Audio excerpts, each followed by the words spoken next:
morning. Maranatha TV में welcome and audience. Today we are going to speak about the love of the Christ for his bride. And in the last installment we have spoken that about the 19th chapter of the Revelation. In that chapter we have looked and we have saw about the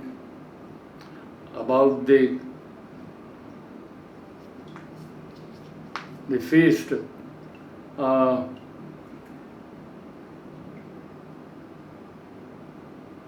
that the bridegroom was going to give for his bride. तो Nadreen, हमने पिछले किस्त में ये देखा कि मुकाशफा 19वें बाब में कलीसिया के रूसाना जोड़े का नहायत अहम और तफसीली मगर वाज़े बयान है, और ये हमने पढ़ा गया और उसको चमकदार और साफ महीन कतानी कपड़ा पहनने का अख्तियार दिया गया, क्योंकि महीन कतानी कपड़े से मुक़द्दस लोगों के काम मुराद हैं। ये खुदा की कलाम पाक में से हमने पढ़ा है। और अब हम जो तीसरा पॉइंट हमारा है उसमें ये जाएंगे, मसीह का प्यार उसकी दुल्हन के साथ। तो नंबर 1 जो बात है वो ये है कि मसीह का अदीमुल मिसाल प्यार इफिसियों 5वें बाब की 25वीं आयत में मौजूद है। बाइबल मुक़द्दस इस गवाही से भरी पड़ी है कि मसीह की मोहब्बत उसकी कलीसिया के साथ है। दर हकीकत ये मसीह और कलीसिया के लिए एक मोहब्बत भरा तवील ख़त है, यानी इफिसियों का ख़त। एक जहान में बहुत ही सी शादियां जो हैं वो होती हैं जिनकी बुनियाद कायलियत पर मबनी होती है, कायलियत पर। और ये ऐसा मामला नहीं है कि ये अज़ल ही से मोहब्बत का मामला है। मामला ऐसा नहीं है कि इस वक्त शुरू होता है, बल्कि मसीह की मोहब्बत जो है उसका मामला जो है वो अज़ल से शुरू होता है। अज़ल उस ज़माने को कहते हैं जिसका कोई शुरू नहीं है। तो आगे हम खुदा के कलाम पाक में से और भी ये देखते हैं कि ये मादरी और मादी प्यार वगैरह खुदा के प्यार और पाकीज़ा नफीस तरीन और नहायत ही अजीब प्यार की दास्तान है जो इफिसियों के ख़त में पाई जाती है, जिनका किसी चीज़ से मुकाबला भी नहीं किया जा सकता। इससे ज़्यादा मोहब्बत कोई शख्स नहीं करता कि अपनी जान अपने दोस्तों के लिए दे दे। खुदावंद के कलाम पाक में ये बात जो है लिखी हुई है यूहन्ना की अंजील 15 बाब की 13 आयत में। तो लेकिन खुदा अपनी मोहब्बत की खूबी हम पर यूं ज़ाहिर करता है कि जब हम गुनाहगार ही थे तो मसीह हमारी खातर मुआ। रोमियो का ख़त 5वें बाब की 8वीं आयत है।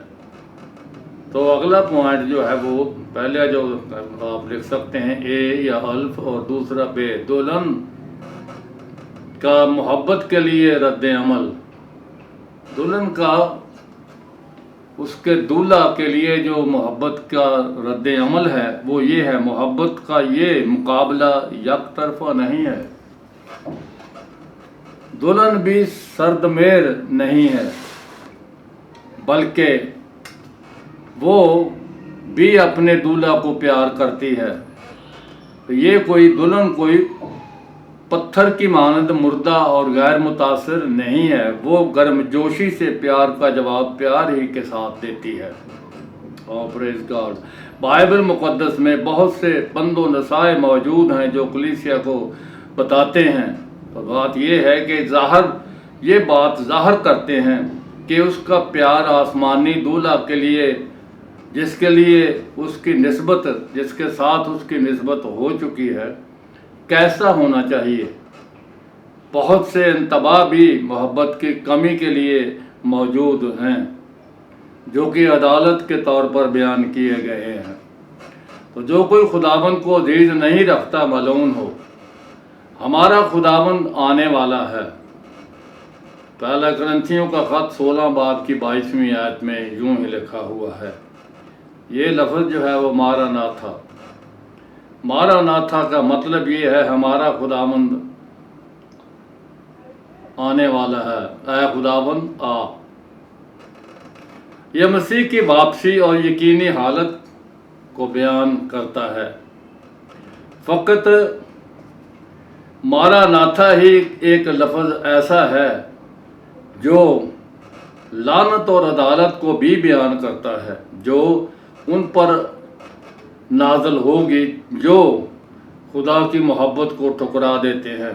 जो इस वक्त दुनिया में जो लोग खुदावंद के साथ मोहब्बत नहीं रखते, ये उनकी अदालत का भी बयान करता है। इफिसस की कलीसिया को ये कहा गया, तूने अपनी पहली सी मोहब्बत छोड़ दी है। मोहब्बत की कमी का बयान किया गया है कि तू खतावार है, तू तौबा ना करेगी तो फिर मैं आकर तेरे चरागदान को उसकी जगह पर से हटा दूंगा। और लौदीकिया की कलीसिया को भी इंतबाह किया गया है, बताया गया है, उसको तंबीह की गई है, उसको वार्निंग दी गई है कि ना तू गर्म है और ना तू सर्द है।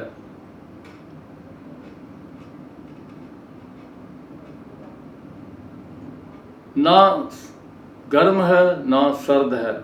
यीशु ने उस कलीसिया को बताया कि मैं तुझे अपने मुंह से निकाल फेंकने को हूँ। मुकाशफा 3 बाब की 16 आयत जो है वो यहाँ लिखी हुई है। अब चौथा पॉइंट जो है बर्रे की शादी की ज़ियाफ़त। शादी की ज़ियाफ़त मुकाशफा 19वें बाब की 7वीं आयत से 9वीं आयत तक है। मुबारक हैं वो जो बर्रे की शादी की ज़ियाफ़त में बुलाए गए हैं। ज़ियाफ़त शादी एक बड़ी खुशी का वक्त होगी। शादी की ज़ियाफ़त में कोई एतराज़ नहीं होगा, किसी को भी कोई एतराज़ नहीं होगा, बल्कि खुदावंद यीशु मसीह जो है वो अपने दुल्हन के साथ जो है वो शादी करेगा। बल्कि वो वक्त मुसर्रत और इंबसात और खुशी। हम इस शादी की तफसील में नहीं जाएंगे।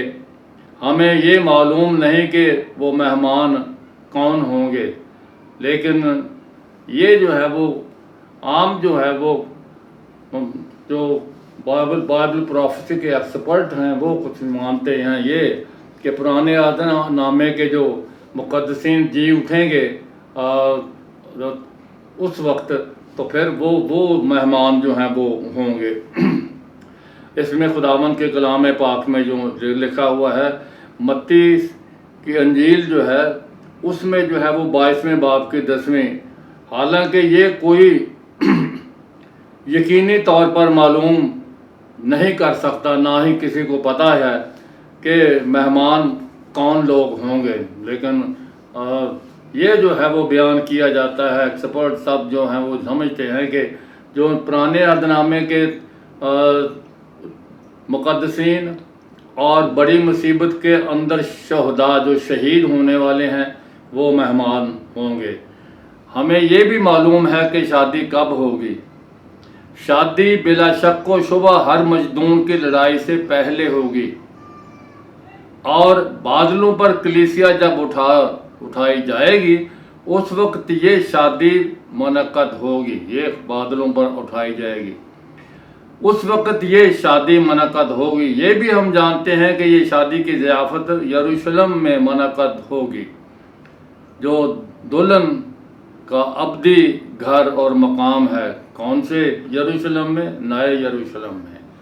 नए यरूशलेम में मैं आपके सामने जो है वो आयत एक रखना बहुत पसंद करता हूँ, और वो ये है कि मुकाशवा 21वां बाब उसकी 9 आयत जो है उसमें अगर आप जाते हैं तो फिर आपके सामने जो है वो बात जो सारी जो है वो खुल जाती है।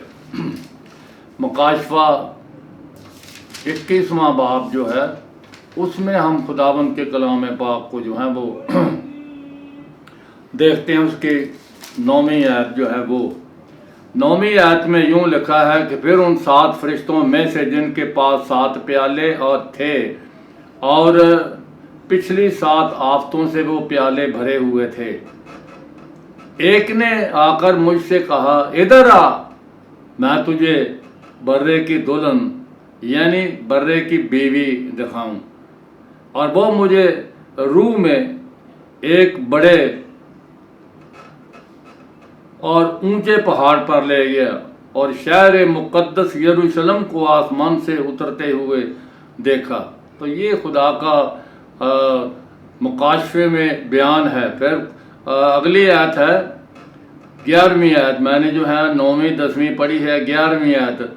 और उसमें खुदा का जलाल था और ये उसकी चमक नहायत कीमती पत्थर यानी उस यशब की सी थी जो बलौर की तरह शफाफ हो। तो खुदावंद के कलाम पाक में ये बात है कि ये शहर जो है वो भी दुल्हन की तरह आरास्ता था, और ये दुल्हन की रहाइश के लिए जो है वो भी बयान करता है। हमें 21वें बाब की जो है वो देखते हैं 21वें बाब की दूसरी आयत। यहाँ लिखा है खुदावंद के कलाम पाक में, फिर मैंने शहर मुक़द्दस यानी नए यरूशलेम को आसमान पर से खुदा के पास से उतरते देखा, और वो उस दुल्हन की मानंद रास्ता था जिसने अपने शौहर के लिए श्रृंगार किया हो।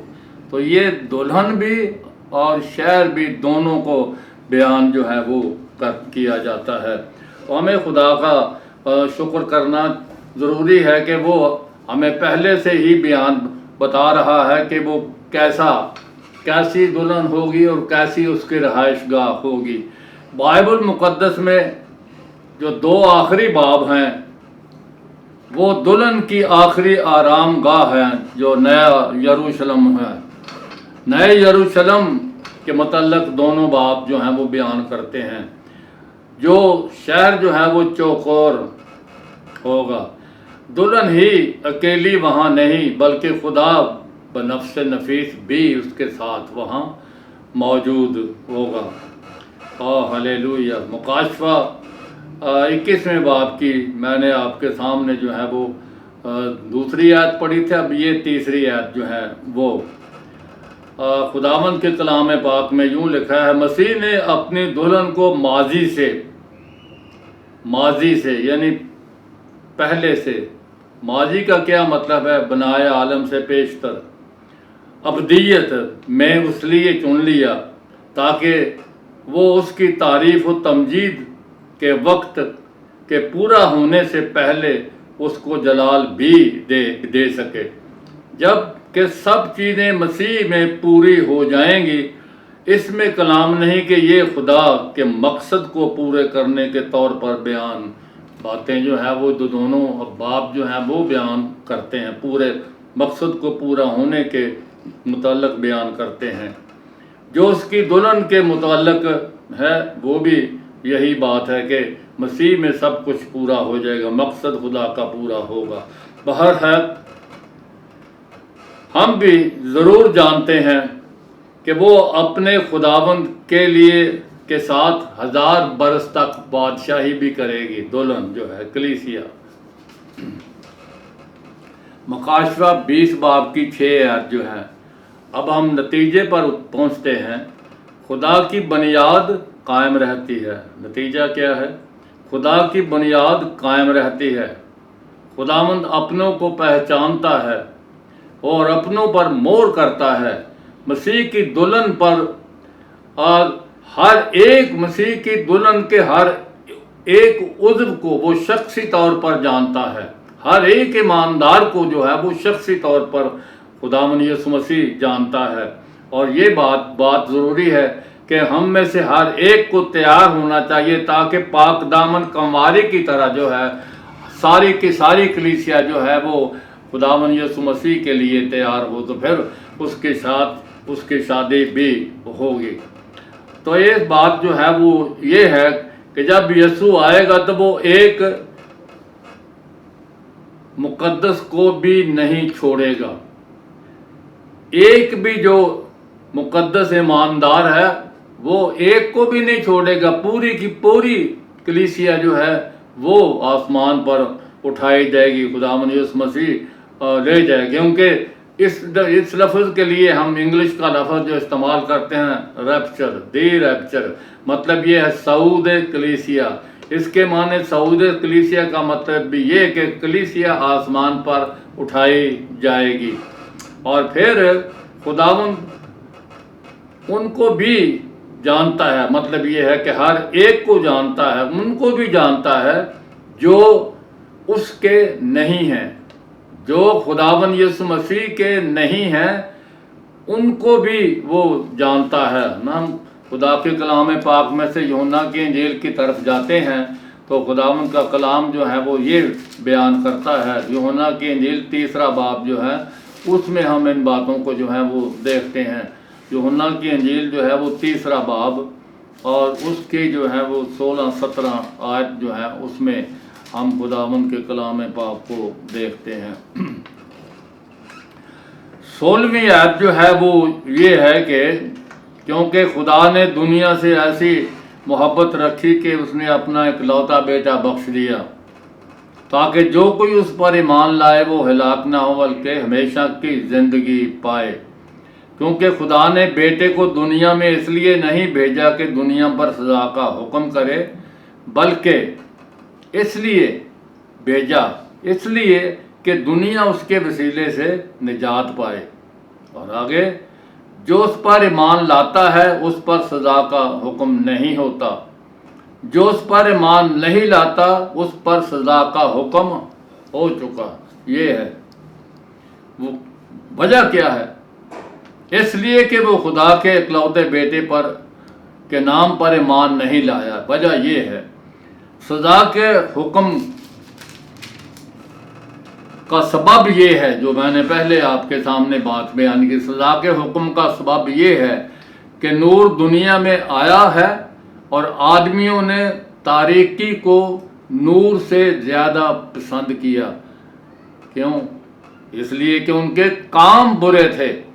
क्योंकि जो कोई बदी करता है वो उस नूर से दुश्मनी रखता है और नूर के पास नहीं आता, ऐसा ना हो कि उसके कामों पर मलामत की जाए। मगर जो सच्चाई पर अमल करता है वो नूर के पास आता है, ताकि उसके काम ज़ाहिर हों कि खुदा में किए गए हैं। तो ये सबब ये है, मतलब ये है कि वो उनको भी जानता है कि जो उसके नाम पर ईमान नहीं लाए, उनको भी वो जानता है कि वो अब्दी सज़ा के हकदार जो हैं वो हैं और होंगे। आए खुदावंद के कलाम पाक में ये है, जब वो वापस आएगा तो कोई भी शख्स उसके साथ नहीं जाएगा। यानी जब खुदावंद यीशु मसीह आएगा कलीसिया को उठाने के लिए, तो कोई भी ऐसा शख्स नहीं जाएगा उसके साथ, यानी कलीसिया में जो नहीं है वो उसके साथ नहीं जाएगा। बल्कि दूसरी बात यह है कि कुछ लोग जो हैं वो ईमानदार तो होंगे लेकिन बेवकूफ़ कंवारियों की मानंद होंगे, क्योंकि वो तैयार नहीं थीं। तो जो तैयार थे वो अंदर चली गई। इसी तरह जो तैयार होंगे खुदावंद यीशु मसीह के साथ वो चले जाएंगे। जो तैयार हो रहे होंगे या वो तैयार नहीं होंगे तो फिर वो कोई भी नहीं जाएगा। आखिर में कुछ سوالات بھی جو ہیں وہ میں آپ کے سامنے رکھتا ہوں۔ اس کو نام جو دیا گیا ہے میں نے یہ ہے کہ فکر و نظر۔ مسیح کی دلہن کے لیے یسوع کے نام پر بحث و تمحیص کریں۔ مسیح کی دلہن کے لیے یسوع مسیح کے نام پر بحث اور تمحیص کریں۔ آپ خود کریں، آپ سوچیں آپ کہ یسوع مسیح کی دلہن جو ہے اس پر جو ہے وہ سوچیں کہ وہ کیسی ہے۔ دوسری بات، ہم عموماً رسولی کلیسیا کا ذکر کرتے ہیں۔ عام طور پر جو ہے ہر آدمی جو ہے وہ رسولی کلیسیا کے کئی ایک لوگوں نے جو ہے وہ نام بھی رکھا ہوا ہے اپسٹولک چرچ، اور کئی ایک نے یہ بھی نام رکھا ہوا ہے کہ اپسٹولک کارسمیٹک منسٹری، یہ بھی نام رکھا ہوا ہے، اور کئی جو ہے اردو میں بھی جو ہے وہ کہ رسولی کلیسیا، یہ بھی نام رکھا ہوا ہے۔ تو اس وجہ سے یہ بات تو ہے عموماً رسولی کلیسیا کا ذکر ہم جو ہے وہ کرتے ہیں، بیان کریں گے کہ ایسی کلیسیا ہے یا نہیں۔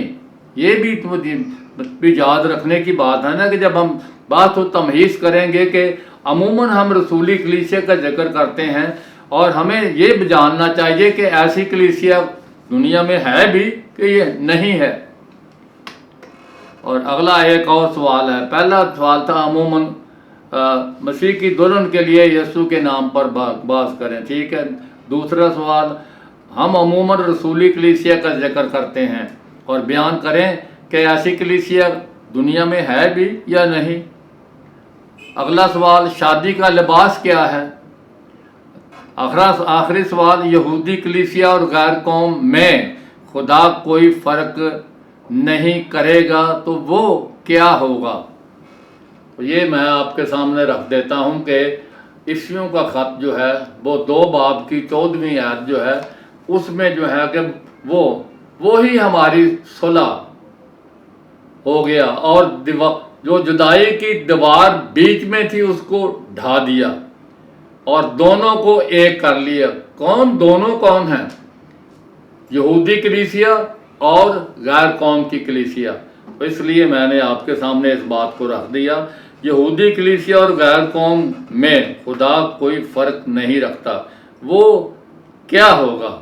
فرق جو ہے وہ کوئی ہے ہی نہیں، تو پھر وہ مطلب بات بتائیں کہ وہ دونوں جو ہیں وہ ایک ہو جاتے ہیں۔ تو یہ سب کچھ جو ہے وہ آپ کے سامنے آج جو ہے وہ بیان کیا گیا، اور میری یہ دعا ہے کہ اس ویڈیو کے وسیلے سے خداوند آپ کو تیار کرے۔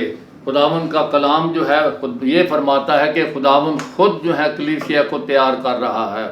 جب کلیسیا تیار ہو جائے گی تو خداوند آ کر اس کو اپنے ساتھ لے جائے گا۔ خداوند کا کلام یہ بیان کر رہا ہے کہ کلیسیا کے اندر جو کمزوریاں ہیں جسمانی طور پر وغیرہ، تو خدا ان کو صاف کر رہا ہے، اور لوگوں کو جو ہے وہ مسیح کے پورے قد تک پہنچنا ہے۔ افسیوں کا خط جو ہے اس کے 4 باب جو ہے اس کی 11ویں آیت ہے، اس نے جو ہے وہ 10ویں آیت آدمیوں کو انعام دیے۔ تو کیا ہے 11ویں آیت؟ آدمیوں کو انعام دیے، بعض کو رسول، بعض کو نبی، بعض کو مبشر، بعض کو چرواہے، بعض کو استاد بنا کر کلیسیا کو دے دیا تاکہ خدمت گزاری کا کام کیا جائے، جب تک کہ ہم میں سب کے سب اس کے بیٹے کی پہچان میں اور اس کے بیٹے کی پہچان میں اور اس کے ایمان میں ہم ایک نہ ہو جائیں۔ بیٹے کی پہچان میں اور بیٹے کے ایمان میں ایک نہ ہو جائیں اور مسیح کے پورے قد تک نہ پہنچیں۔ یہ کلیسیا ہے جس کو خداوند آ کر اپنے ساتھ لے جائے گا۔ خداوند آپ کو برکت دے، اور خداوند کا پاک نام جو ہے وہ آپ کے اوپر ہے، اور میری دعا ہے کہ خداوند آپ سب کو تیاری کی روح دے۔ تیار ہونا ہے، کوئی بھی ناپاک وہاں نہیں جائے گا، کوئی بھی ایسا شخص نہیں جائے گا جس کے پاس شادی کا لباس نہیں ہے۔ تو اس وجہ سے آپ کو شادی کا لباس کا مطلب یہ ہے کہ یہ مقدس لوگوں کی دعائیں ہیں۔ آپ کے لیے مقدسین جو ہیں دعا کر رہے ہیں تاکہ آپ خداوند یسوع مسیح کی کلیسے کے طور پر جو ہیں وہ تیار ہو جائیں۔ خداوند یسوع کے نام میں خداوند آپ کو برکت دے، آمین۔